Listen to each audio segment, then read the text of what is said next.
We're now looking at how to lay a floor by the secret nailing method. So we talked about this a little bit in the last video. Just to remind you, it's a method of fixing a floor where you have a timber subfloor, because we're going to nail these boards with these fixings into the subfloor beneath.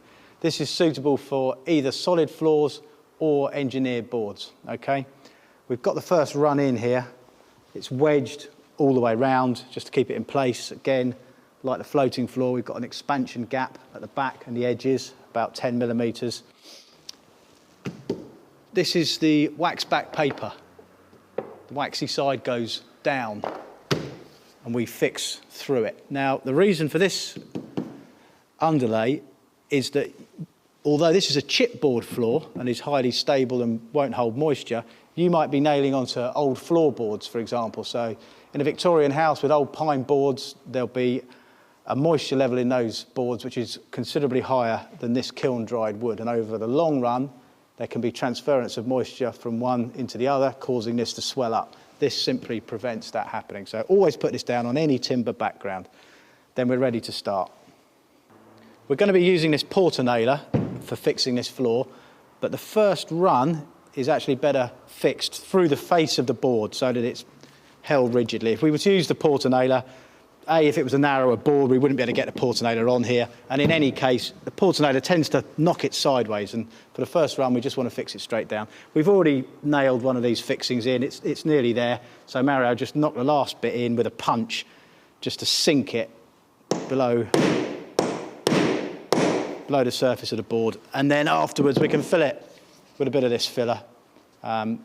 You can get various of these fillers, just a bit into there. Okay. Before we go on, important thing to say is that when we're fixing a floor by secret nailing, we do not glue the boards together. Gluing boards together is only for floating floors. We put the boards together dry and we nail them. And we're ready to get on with that now. So we'll put the next run in.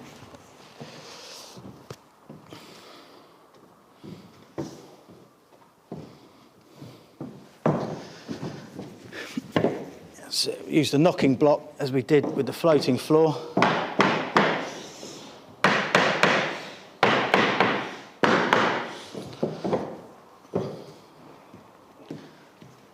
Okay, so if we hold it right there just for a minute, this porter nailer, we fire these nails like this. There's a serrated nail and it's fired at 45 degrees through the tongue and into the floor, and it's fired by hitting this. So there's a shoe on the bottom, that sits just there. Grab hold of that, and then Mario, give it a big whack.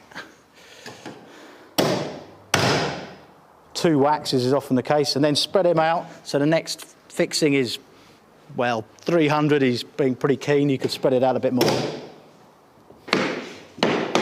Again, we want to keep these header joints tight, so we might use a reverse knocker at the other end just to pull them up.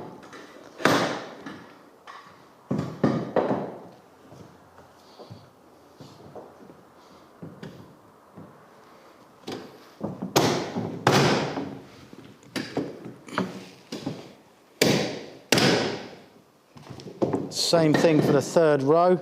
Again, we're leaving an expansion gap at this end.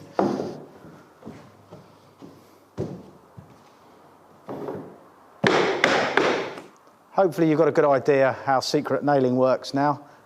Bear in mind one thing, when you get to the other side of the room, you won't be able to use this nailer because you'll be up against the wall. So the last row in is face fixed in the same way as we did with the first row. Now, these nailers can be hired. You know, most of the hire shops do them. You need to get the right length nails, and it depends on the thickness of the board. We're using a 20 millimeter board here and 50 mil nails. If you've got a 15 millimeter board, and many engineered boards are 15 mil, then you'll need 38 millimeter nails. Okay, good luck.